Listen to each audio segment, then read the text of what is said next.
Welcome back to the channel guys. तो आज हम देखने वाले हैं एल्यूटेरिया का जो नया सेट लॉन्च हुआ है, जिसमें 15 मॉडल सेट है और ये पीटी जैम के लिए डिज़ाइन किया गया है। तो आज हम देखने वाले हैं सेट नंबर 1। तो शुरू करते हैं। जो जिसमें 100 क्वेश्चन होंगे और टोटल मार्क्स 200 के होंगे और 2 घंटे का समय होगा आपके पास। तो हम क्वेश्चन नंबर 1 देखते हैं। सैनक तथा पौचमपाद शाखाएं किस वेद से संबंधित है? तो ये अथर्ववेद से संबंधित है और आपको जानना जरूरी है कि अथर्ववेद के जो रचयिता हैं वो हैं अथर्वा ऋषि। ठीक है। दूसरा क्वेश्चन आपका, संस्कृत साहित्य में ऐतिहासिक घटनाओं को क्रमबद्ध लिखने का सर्वप्रथम प्रयास निम्न में से किसके द्वारा किया गया था? तो क्रमबद्ध लिखने का जो प्रयास था वो कल्हन के द्वारा किया गया था। और कल्हन का आप सबको पता होगा कि कौन सी पुस्तक है? राज तरंगनी, जिसमें कि कश्मीर का इतिहास का वर्णन है। अब आपका अगला क्वेश्चन है, मनके बनाने वाले कारखाने का साक्ष्य सिंधु घाटी के किस स्थल से प्राप्त होता है? तो ये आपको प्राप्त होता है लोथल और चान्हू दड़ो, ये दोनों ही जगह से मनके बनाने का कारखाने का साक्ष्य प्राप्त होता है। आपका अगला क्वेश्चन है, बौद्ध मठ के परंपरा के अनुसार स्तूपों को कितने श्रेणियों में विभाजित किया गया है? तो ये आप सबको पता होगा, 5 श्रेणियों में विभाजित किया गया है। आपका अगला क्वेश्चन है, स्वतंत्र बहमनी राज्य की स्थापना कब की गई थी? तो ये आपको की गई थी 1347 में। ठीक है। और अगला सवाल है आपका, महाराणा प्रताप के हाथी का नाम क्या था? तो ये आप सबको पता होना चाहिए कि महाराणा प्रताप के हाथी का जो नाम था वो रामप्रसाद था और महाराणा प्रताप के घोड़े का जो नाम था वो चेतक था। तो ये सब आपको पता होना चाहिए। भौरेवाल की संधि किस वर्ष हुई थी?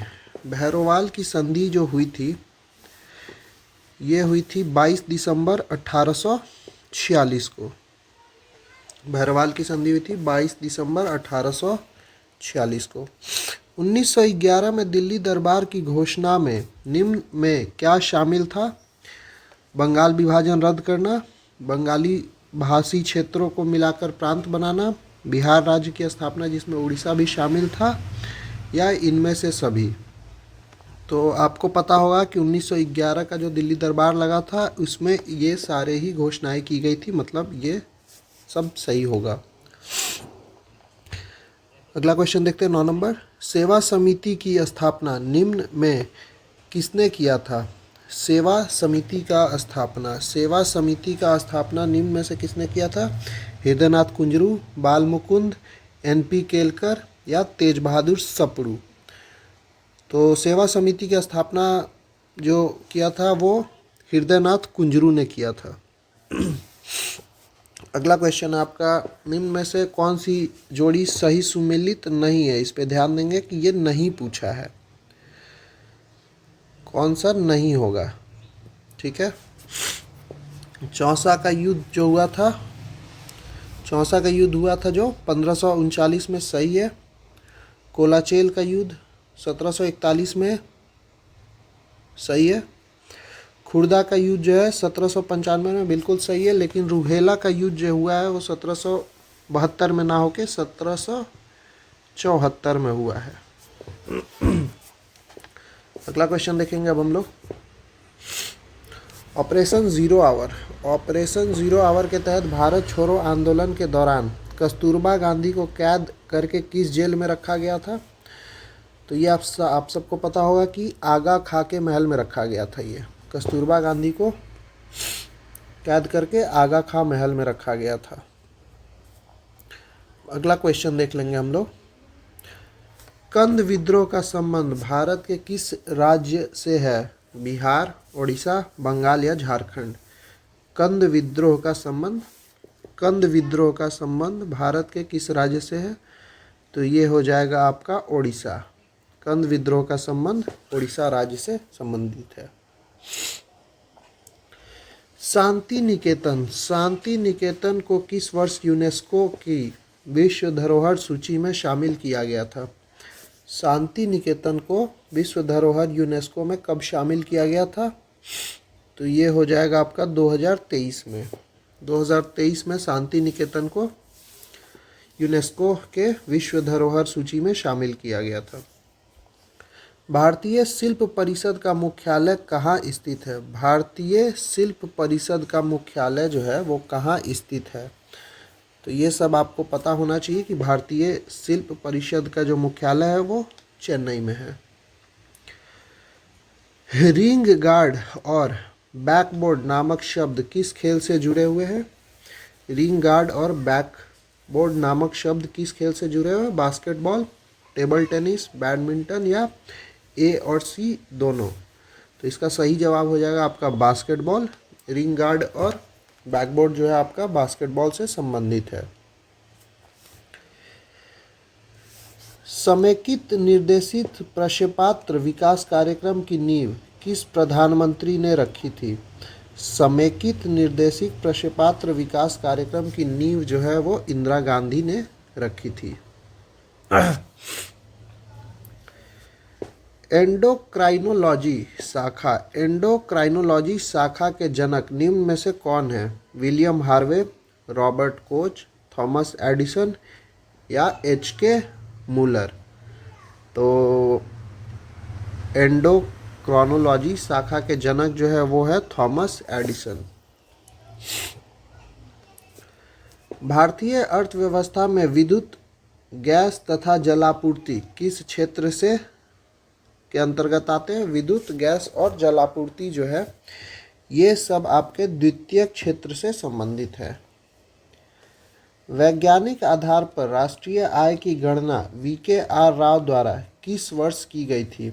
वैज्ञानिक आधार पर राष्ट्रीय आय की गणना वी.के.आर. द्वारा किस वर्ष में की गई थी? ये हो जाएगा आपका 1931 में। भारत में विदेशी प्रत्यक्ष निवेश का सीमा किन क्षेत्रों में 100% नहीं है? किन क्षेत्रों में 100% नहीं है पूछा है क्वेश्चन, ध्यान रखेंगे। तो इसमें जो है आपका कृषि में 100% है, संचार में भी 100% है, खनन में भी 100% है, लेकिन पेंशन में आपका 100% नहीं है। मतलब ये आपका गलत हो जाएगा। पेंशन में आपका 49% ही है सिर्फ। तो ध्यान रखेंगे इस चीज़ का। अगला क्वेश्चन देख लेते हैं 21 नंबर। विशेष आर्थिक क्षेत्र के उद्देश्यों में क्या शामिल नहीं है? विशेष आर्थिक क्षेत्र के उद्देश्यों में क्या शामिल नहीं है? अतिरिक्त आर्थिक गतिविधियां पैदा करना, ढांचागत सुविधा विकसित करना, विदेशी स्रोतों में निवेश को बढ़ाना, 500 करोड़ से अधिक आय वाले कंपनियों को शामिल करना।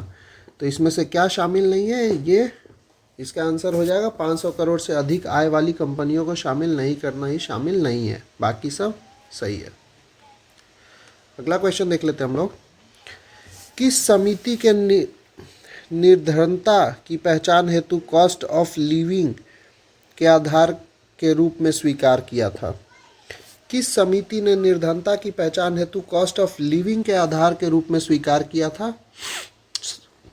सुरेश तेंदुलकर समिति, डी.टी. लकरवाला समिति, रंगराजन समिति या बीना एनसरे समिति? तो इसका आंसर जो हो जाएगा वो सुरेश तेंदुलकर समिति हो जाएगा, जिसने कॉस्ट ऑफ लिविंग के आधार के रूप में स्वीकार किया था। 76वां गणतंत्र दिवस समारोह 2025 के मुख्य अतिथि के रूप में कौन शामिल हुए हैं? तो वो हुए हैं प्रवेजो सुबियाटो मुख्य अतिथि के रूप में शामिल हुए हैं, जो कि इंडोनेशिया के राष्ट्रपति हैं, जो कि इंडोनेशिया के प्रेसिडेंट हैं। अगला क्वेश्चन देखेंगे।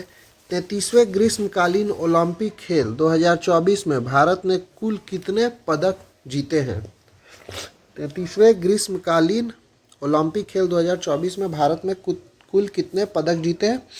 तो ये कुल 6 पदक जीते हैं भारत ने। केंद्रीय बजट 2024-25 के अनुसार राजस्व घाटा कुल जीडीपी का कितना प्रतिशत है? केंद्रीय बजट 2024-25 के अनुसार राजस्व घाटा जीडीपी का कितना प्रतिशत है? तो ये हो जाएगा 1.8% है। अब अगला क्वेश्चन देखेंगे। केंद्रीय बजट 2024-25 में मनरेगा हेतु कितनी बजट आवंटित किया गया है? केंद्रीय बजट 2024-25 में मनरेगा हेतु कितना बजट आवंटित किया गया है? तो ये हो जाएगा 86,000 करोड़। हाल ही में हुए विधानसभा चुनाव के बाद मोहन चरण मांझी, कौन? मोहन चरण मांझी किस राज्य के मुख्यमंत्री नियुक्त हुए हैं? मोहन चरण मांझी ओडिशा, सिक्किम, आंध्र प्रदेश या गोवा? तो किस राज्य के हुए? ये हुए हैं ओडिशा राज्य के। 24वें एससीओ शिखर सम्मेलन का आयोजन कहाँ किया गया है? पाकिस्तान, भारत, कजाकिस्तान या तुर्कमेनिस्तान? तो ये कहाँ हुआ है? ये हुआ है आपका 24वां एससीओ शिखर सम्मेलन कजाकिस्तान में संपन्न हुआ है। निम्न में से रुद्रम वन क्या है? ये एक टैंक है, पनडुब्बी है, मिसाइल है या हेलीकॉप्टर है? तो आपको पता होना चाहिए कि रुद्रम 1 जो है वो एक मिसाइल है। विश्व प्रेस स्वतंत्रता सूचकांक 2024 में भारत का स्थान क्या है? 161, 159, 162 या 152? तो ये आप सबको पता होगा कि 159 जो है भारत का रैंक है विश्व प्रेस स्वतंत्रता सूचकांक 2024 के अंतर्गत। 2024 में कुल कितने व्यक्ति को भारत रत्न दिया गया? भारत रत्न कितने व्यक्ति को दिया गया है कुल 2024 में? तो ये टोटल 5 व्यक्तियों को दिया गया था। 5 व्यक्ति का अगर आप नाम जानना चाहें, पहले कर्पूरी ठाकुर, लाल कृष्ण आडवाणी, चौधरी चरण सिंह, MS स्वामीनाथन और PV नरसिम्हा राव, इन 5 को 2024 में भारत रत्न से नवाजा गया। अगला क्वेश्चन देख लेते हैं। वर्ष 2025 में कितने व्यक्तियों को पद्म पुरस्कार दिए जाने की घोषणा केंद्र सरकार द्वारा की गई है? वर्ष 2025 में कितने व्यक्तियों को पद्म पुरस्कार दिए जाने की केंद्र सरकार द्वारा घोषणा किया गया है? तो ये हो जाएगा आपका 139। टोटल 139 लोगों को पद्म पुरस्कार से नवाजा जाएगा 2025 में। अगला देख लेते हैं। भारत सरकार द्वारा किस तिथि को संविधान हत्या दिवस मनाए जाने की घोषणा की गई है? भारत सरकार द्वारा किस तिथि को संविधान हत्या दिवस के रूप में मनाए जाने की घोषणा की गई है?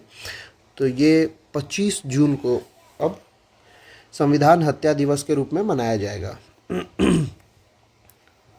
अगला क्वेश्चन देख लेते हैं।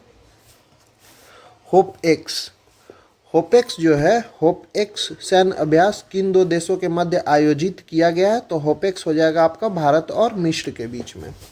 होपएक्स आपका जो है भारत और मिस्र देश के बीच में युद्ध अभ्यास किया गया। 34वां व्यास सम्मान 2024 किसे प्रदान किया गया? 34वां व्यास सम्मान 2024 किसे प्रदान किया गया? गगन गिल, सूर्यबाला, पुष्पा भारती या इनमें से कोई नहीं? तो इसका सही आंसर हो जाएगा सूर्यबाला। 34वां व्यास सम्मान 2024 सूर्यबाला को दिया गया। Be part of the plan theme के साथ कौन सा दिवस हाल ही में मनाया गया? विश्व रेड क्रॉस दिवस, विश्व पर्यावरण दिवस, विश्व पृथ्वी दिवस या विश्व जैव विविधता दिवस? तो कौन सा मनाया गया है? विश्व जैव विविधता दिवस को मनाया गया be part of the plan के थीम के तहत। हाल ही में किस राज्य में अंबाजी व्हाइट मार्बल को GI टैग दिया गया है? गुजरात, असम, ओडिशा और राजस्थान? तो ये अंबाजी व्हाइट मार्बल को GI टैग गुजरात ने दिया है। 18वीं वन स्थिति रिपोर्ट 18वीं वन स्थिति रिपोर्ट 18वीं वन स्थिति रिपोर्ट 2023 के अनुसार वन रिपोर्ट 2021 की तुलना में 2023 में वन और वृक्षा आवरण में कितने वर्ग किलोमीटर की वृद्धि दर्ज की गई है? तो वह हो जाएगा आपका 1445 वर्ग किलोमीटर की वृद्धि दर्ज की गई है। हाल ही में रामसर सूची में शामिल किया गया नजरायन पक्षी अभ्यारण्य का संबंध किस राज्य से है? तो ये है तमिलनाडु राज्य से। नजरायन पक्षी अभ्यारण्य का संबंध किस राज्य से? तमिलनाडु राज्य से। भारत सरकार ने कब तक चंद्रयान 4 को प्रक्षेपित करने का लक्ष्य रखा है? भारत सरकार ने चंद्रयान 4 को कब लॉन्च करने का लक्ष्य रखा है? तो ये रखा है 2028 में। 96वां ऑस्कर अवार्ड 2024 96वां ऑस्कर अवार्ड 2024 में किस फिल्म को सर्वश्रेष्ठ फिल्म का अवार्ड दिया गया है? ओपेनहाइमर, आटम, जवान या द शेमलेस को? तो इसमें से किसको मिला है? ओपेनहाइमर को। ऑस्कर अवार्ड 2024 से किसको सम्मानित किया गया? ओपेनहाइमर को। किस राज्य द्वारा विधवा पुनर्विवाह प्रोत्साहन योजना की शुरुआत की गई है? किस राज्य द्वारा विधवा पुनर्विवाह प्रोत्साहन योजना की शुरुआत की गई है? गोवा, बिहार, ओडिशा या झारखंड? तो ये शुरू किया है झारखंड ने। सार्थक खंड वाले शब्द निम्न में से कहलाते हैं। सार्थक खंड वाले शब्द निम्न में से कहलाते कौन कहलाता है? यौगिक कहलाते हैं। सार्थक खंड वाले शब्द जो हैं वो यौगिक कहलाते हैं। इत्यादि का सही संधि विच्छेद क्या होगा? इत्यादि का संधि विच्छेद क्या होगा? तो ये होगा इति जोर आदि। इति जोर आदि इत्यादि का संधि विच्छेद होगा। पाप पुण्य में कौन सा समास है? पाप पुण्य में कौन सा समास है? तो ये हो जाएगा द्वंद्व समास। पाप पुण्य में द्वंद्व समास है। अगला क्वेश्चन देख लेते हैं। हथेली पर सरसों नहीं जमती। हथेली पर सरसों नहीं जमती मुहावरे का सही अर्थ क्या है? हथेली पे सरसों नहीं जमती मुहावरे का सही अर्थ क्या है? तो इसका अर्थ हो जाएगा काम के लिए समय चाहिए। मतलब हाँ, इसका अर्थ यही हो गया कि काम के लिए समय चाहिए, मतलब हर एक काम में समय लगता है, तुरंत से कोई भी हथेली पे सरसों नहीं जमती। ओके, नेक्स्ट क्वेश्चन देखते हैं। निम्नलिखित में से कौन सा वाक्य शुद्ध है? निम्नलिखित में से कौन सा वाक्य शुद्ध है? तो ये हो जाएगा आपके एक एक वाक्य तुले हुए हैं। आपके एक एक वाक्य तुले हुए, ये आपका शुद्ध हो जाएगा। नेक्स्ट क्वेश्चन देखते हैं। Are you really desirous visiting dash Japan? तो इसमें आपको फिल इन द ब्लैंक्स में बताना है कि आप क्या भरेंगे जिससे ये फुल हो जाए। तो इसका सही आंसर हो जाएगा ऑफ, इन, टू, अबाउट। तो इसमें से क्या डालेंगे आप? ऑफ होगा। Are you really desirous visiting of Japan हो जाएगा। ठीक है, नेक्स्ट क्वेश्चन देखते हैं। Choose the correct English translation that give sentence in Hindi. भूगोल सीखना कठिन है। भूगोल सीखना कठिन है को इंग्लिश ट्रांसलेशन बताना है हमें। ठीक है, तो भूगोल सीखना कठिन है का इंग्लिश ट्रांसलेशन हो जाएगा geography is difficult to learn. Geography is difficult to learn, ये हमारे भूगोल सीखना कठिन है का इंग्लिश में ट्रांसलेशन होगा। अगला क्वेश्चन देखते हैं। Choose the correct opposite word for the given question. Gorgeous. Gorgeous का हमें अपोजिट वर्ड बताना है। गॉर्जियस मीन्स होता है बहुत खूबसूरत या बहुत चमकता भड़कता, लेकिन इसका अपोजिट हो जाएगा प्लेन, बिल्कुल सादा, कुछ भी नहीं।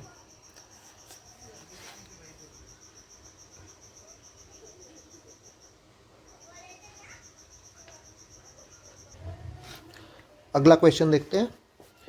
निम्नलिखित में से किस अधिनियम को act of good government of India भी कहा जाता है? तो ये आप सबको पता होगा कि भारत सरकार अधिनियम 1858 को ही act of good government of India भी कहा जाता है।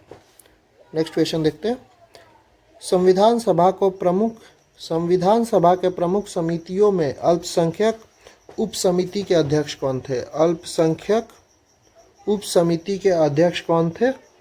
तो ये हो जाएगा एस.सी. मुखर्जी।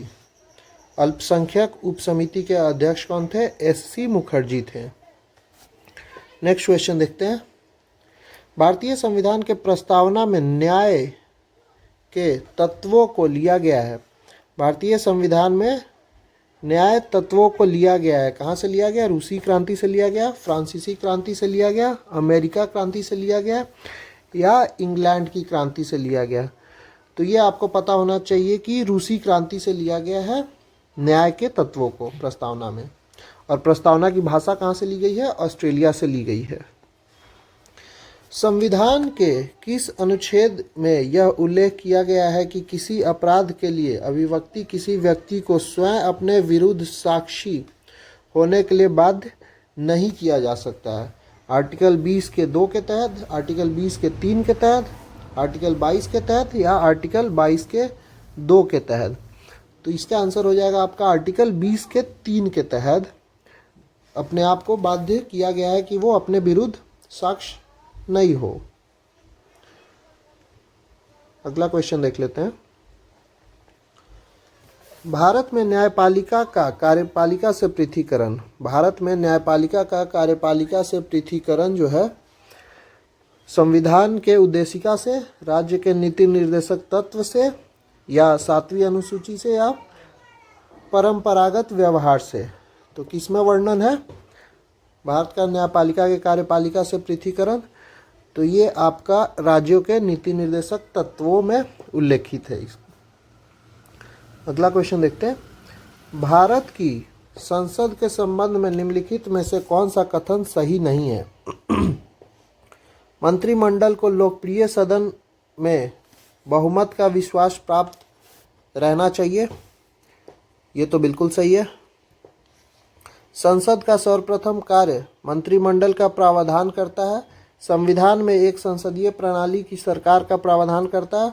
मंत्रिमंडल में सदस्यता निम्न सदन तक सीमित है। तो इसमें से कौन सा सही नहीं आपसे पूछा गया है? तो इसमें कौन सा सही नहीं होगा? यही सही नहीं है। मंत्रिमंडल के सदस्यता निम्न सदन तक सीमित नहीं है। अपर हाउस जिसको राज्यसभा बोलते हैं उसमें भी होती है सदस्यता।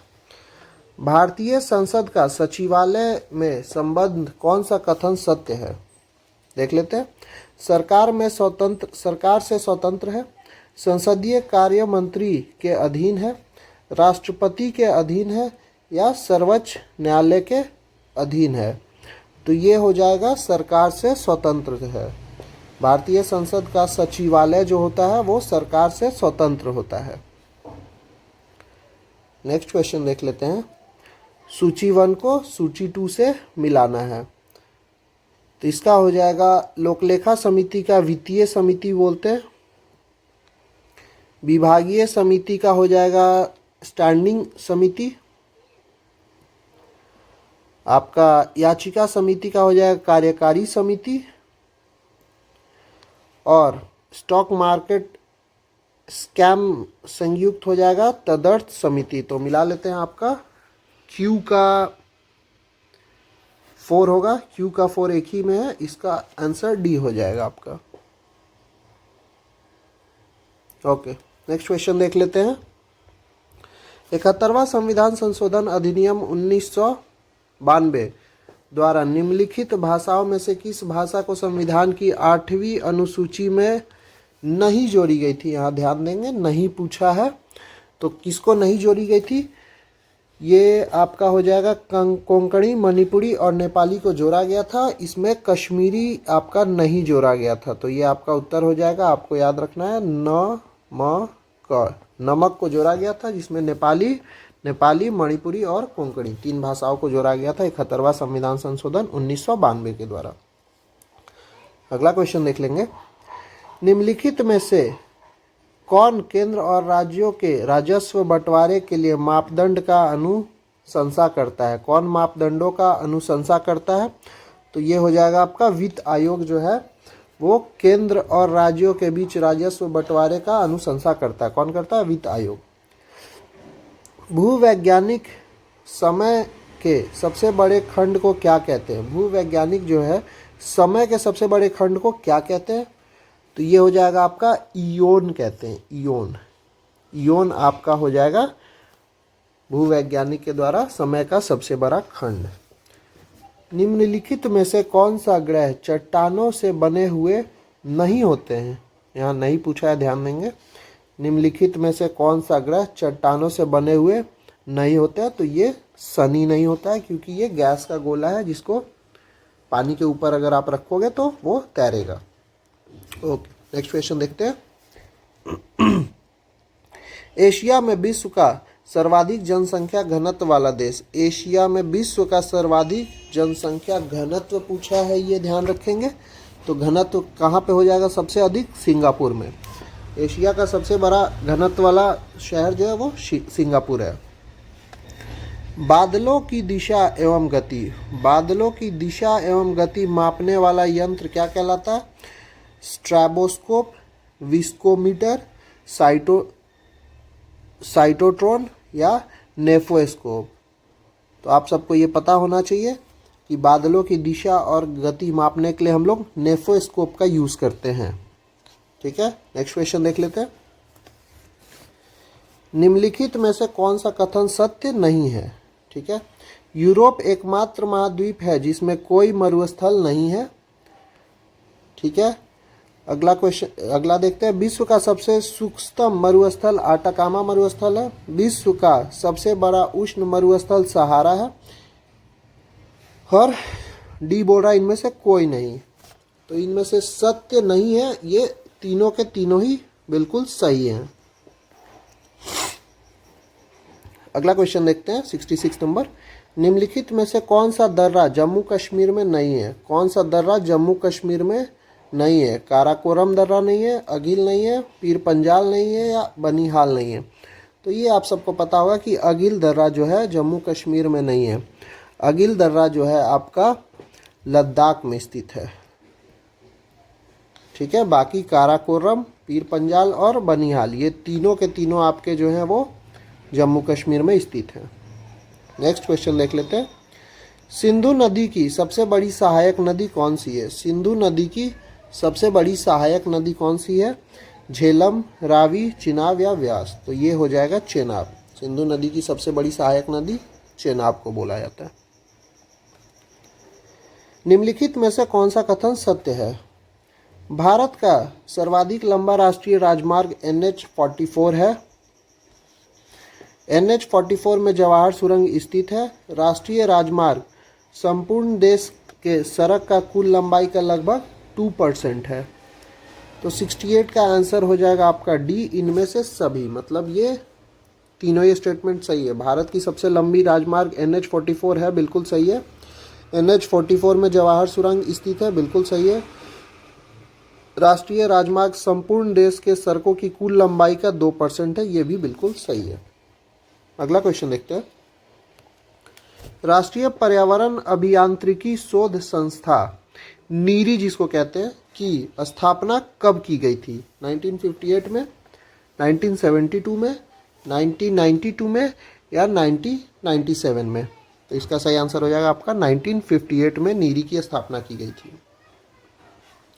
वन्य जीव अभ्यारण्यों की सर्वाधिक संख्या कहाँ स्थित है? वन्य जीव अभ्यारण्यों की सर्वाधिक संख्या कहाँ स्थित है? महाराष्ट्र, अंडमान निकोबार, मध्य प्रदेश या गुजरात? तो कहाँ स्थित है? सबसे ज़्यादा वन्य जीव अभ्यारण्य जो है वो आपका अंडमान एंड निकोबार आइलैंड में है। नेक्स्ट क्वेश्चन देखते हैं। जीवित मानव शरीर में सबसे कम मात्रा में पाया जाने वाला तत्व कौन सा है? जीवित मानव शरीर में सबसे कम मात्रा में पाया जाने वाला तत्व कौन सा है? कैल्शियम, मैग्नीशियम, लोहा या पोटेशियम? कैल्शियम, मैग्नीशियम, लोहा या पोटेशियम? तो आपका जो मैंगनीज है, सॉरी मैग्नीशियम नहीं है, ये मैंगनीज है। आपका जो मैंगनीज है वो जीवित मानव शरीर में पाया जाने वाला सबसे कम तत्व है। ठीक है, नेक्स्ट क्वेश्चन देखते हैं। इलेक्ट्रॉन की तरंग प्रकृति की खोज किसने की थी? इलेक्ट्रॉन की तरंग की प्रकृति की खोज किसने की थी? जे थॉमसन, पाली, डी ब्रॉगली या जॉन डाल्टन? तो किसने खोज की थी? डी ब्रॉगली ने। इलेक्ट्रॉन की तरंग प्रकृति की खोज जो है डी ब्रॉगली ने की थी। आधुनिक आवर्त सारणी के वर्ग में ऊपर से नीचे आने पर तत्वों की विद्युत ऋणात्मक इलेक्ट्रोनिगेटिविटी पर क्या प्रभाव पड़ता है?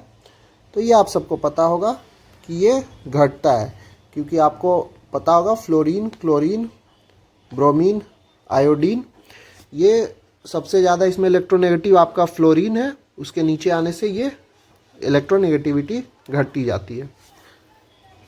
नेक्स्ट क्वेश्चन देखते हैं। निलंबन में प्रक्षेपित कणों का आकार कितना होता है? निलंबन में प्रक्षेपित कणों का आकार कितना होता है? तो ये होता है 10⁻³ से 10⁻⁴ सेंटीमीटर तक। नेक्स्ट क्वेश्चन देखते हैं। लिमोनाइट। लिमोनाइट निम्नलिखित में से किस धातु का अयस्क है? तो ये आप सबको पता होगा कि लिमोनाइट जो है वो लोहा का अयस्क है। हेमेटाइट और मैग्नेटाइट भी लोहा का ही अयस्क है। नेक्स्ट क्वेश्चन देखते हैं। निम्नलिखित में से किस रोमन विट्रोल भी कहा जाता है? निम्नलिखित में से किसे रोमन विट्रोल भी कहा जाता है? नीला थोथा, लाल थोथा, उजला थोथा या हरा थोथा? तो जो हरा कशिश होता है, हरा कशिश जो होता है उसी को हम लोग रोमन विट्रोल भी कहते हैं। नेक्स्ट क्वेश्चन देख लेते हैं। निम्नलिखित में से किसे नोबेल का तेल भी कहा जाता है? ट्राइनाइट्रोटॉल्यूइन, ट्राइनाइट्रोफिनॉल, ट्राइनाइट्रोग्लिसरीन या मिथाइलिन? तो ये किसको कहा जाता है? इसका हो जाएगा ट्राइनाइट्रोग्लिसरीन को ही नोबेल का तेल भी कहा जाता है। निम्नलिखित में से सबसे प्रबल उपचयक ऑक्सीडाइजिंग एजेंट कौन सा तत्व है? तो ये हो जाएगा आपका फ्लोरीन। निम्नलिखित में से सबसे प्रबल उपचायक कौन है? फ्लोरीन है। नेक्स्ट क्वेश्चन देखेंगे। जीवद्रव सिद्धांत के प्रवर्तक निम्नलिखित में से किसे माना जाता है? D.H. मॉर्गन, स्लाइडेन और स्वान, कैरोलस लिनियस या हार्टवीज? किसको कहा जाता है? तो ये कहा जाता है हार्टवीज को। जीवद्रव सिद्धांत के प्रवर्तक जो है हार्टवीज हैं। निम्नलिखित में से कौन सा कथन सत्य है? प्रोकैरियोटिक कोशिकाओं में केंद्रक अनुपस्थित होता है, यूकैरियोटिक कोशिकाओं में केंद्रक झिल्ली अनुपस्थित होती है, प्रोकैरियोटिक कोशिकाओं में लिंग प्रजनन पाया जाता है, या इनमें से सही? तो कौन सा कथन इसमें से सत्य हो जाएगा आपका? 80 का, तो ए हो जाएगा आपका सही। प्रोकैरियोटिक कोशिकाओं में केंद्रक अनुपस्थित होती है, उसमें केंद्रक नहीं होती है, जिसमें न्यूक्लियस नहीं होती है। बाकी सब गलत है आपके। निम्नलिखित में से किसे कोशिका के अणुओं का यातायात प्रबंधक भी कहा जाता है? निम्नलिखित में से किसे कोशिकाओं का अणुओं का यातायात प्रबंधक कहा जाता है?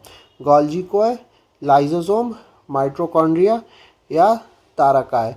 तो गोल्जी कोय जो है, गोल्जी कोय को हम लोग कोशिकाओं के अणुओं का यातायात प्रबंधक कहते हैं। जीन की अनुवांशिक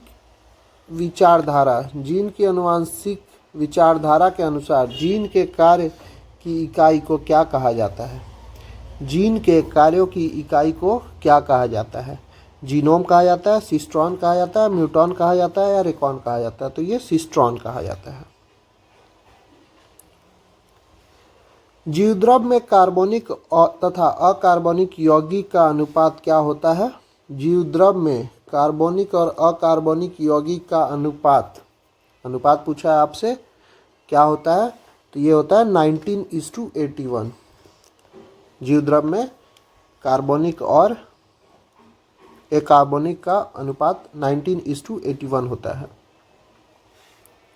नींबू में लिटिल लीफ नामक रोग, नींबू में लिटिल लीफ नामक रोग किस तत्व की कमी से होता है?